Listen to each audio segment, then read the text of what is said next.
खूनी अघोरी और उसकी आत्माओं का भयानक तांडव। आगे बढ़ने से पहले लाइक, कमेंट, सब्सक्राइब करें। हिमालय की ऊंची चोटियों के बीच बसा एक छोटा सा गांव था जिसे लोग काली घटा के नाम से जानते थे। ये गांव हमेशा रहस्यमय धुंध में लिपटा रहता, जैसे वहां कोई अदृश्य शक्ति छिपी हो। शाम ढलते ही गांव के लोग अपने घरों में बंद हो जाते और दरवाजों पर ताले चढ़ा लेते थे। लोग कहते हैं कि जैसे ही रात गहराती है, आसपास की हवा में एक अजीब सिहरन घुल जाती है। किसी को नहीं पता था कि आखिर इस डर का कारण क्या है, लेकिन अफवाहें थीं कि इस भयावहता के पीछे एक खूनी अघोरी का हाथ है। वो अघोरी जो अपनी साधना के लिए जंगल के पास रहने लगा था, और कहते हैं कि उसने अपनी साधना को पूर्ण करने के लिए आत्माओं की एक सेना को बांध रखा था।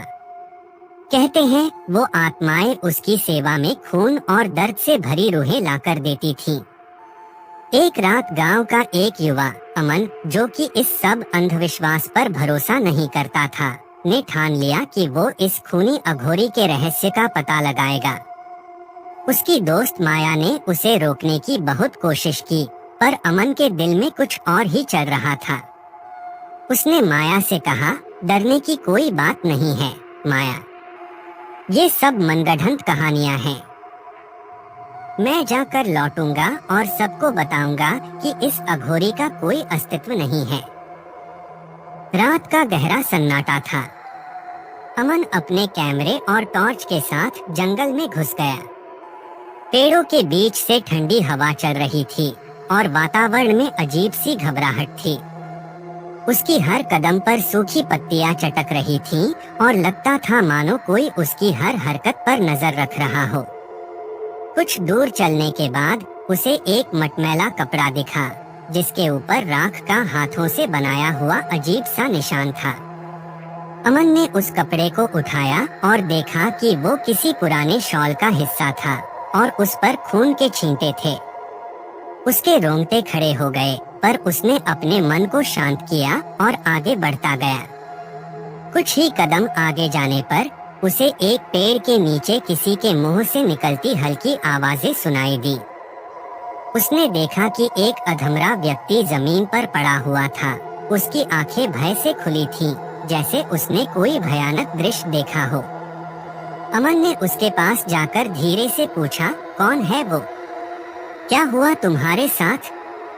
उस व्यक्ति ने कांपते हुए कहा, खूनी अघोरी, उसकी आत्माएं, वो कभी किसी को छोड़ते नहीं। तुम्हें यहाँ नहीं आना चाहिए था। अमन को उस व्यक्ति की बात पर विश्वास नहीं हुआ, लेकिन अगले ही पल उसे जंगल की गहराई से एक चीख सुनाई दी, जो उसकी रगों में सिहरन पैदा कर गई। चीख के साथ साथ वातावरण में भारीपन बढ़ता जा रहा था और अमन को लगा जैसे हवा में कुछ अजीब सी गंध फैलने लगी है। अमन ने हिम्मत जुटाई और उस आवाज की दिशा में चल पड़ा। हर कदम के साथ उसकी सांसें थमती जा रही थीं और उसका दिल तेजी से धड़क रहा था। जैसे ही वो आगे बढ़ा, उसे एक जगह पर जलता हुआ अलाव दिखाई दिया। अलाव के चारों ओर असंख्य राख से ढकी आकृतियां खड़ी थीं, जिनकी आंखें मानो खून पीने के लिए लाल हो रही थीं। अमन ने देखा कि बीच में वो खूनी अघोरी खड़ा था, अपने चेहरे पर एक भयानक मुस्कान के साथ। उसकी आंखों में खून का लाल रंग था और वो अजीब अजीब मंत्र बड़बड़ा रहा था। अचानक अघोरी ने अपनी आंखें अमन पर गड़ा दी और हल्की सी हंसी के साथ कहा, तो तुम्हें भी आत्माओं का खेल देखना है। अमन कांप गया। उसके शरीर में मानो जान ही नहीं बची। वो भागने की कोशिश करने लगा, पर उसके कदम भारी हो चुके थे। अघोरी ने अपनी आंखें बंद की और एक डरावनी गूंज उसके आसपास फैल गई।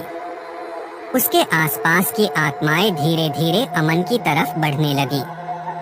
अमन ने अपनी पूरी ताकत लगाकर भागने की कोशिश की, पर तभी क्या अमन उस खूनी अघोरी के चंगुल से बच पाएगा, या वो भी उसकी आत्माओं की सेना का हिस्सा बन जाएगा? जानने के लिए देखते रहिए अगले एपिसोड में।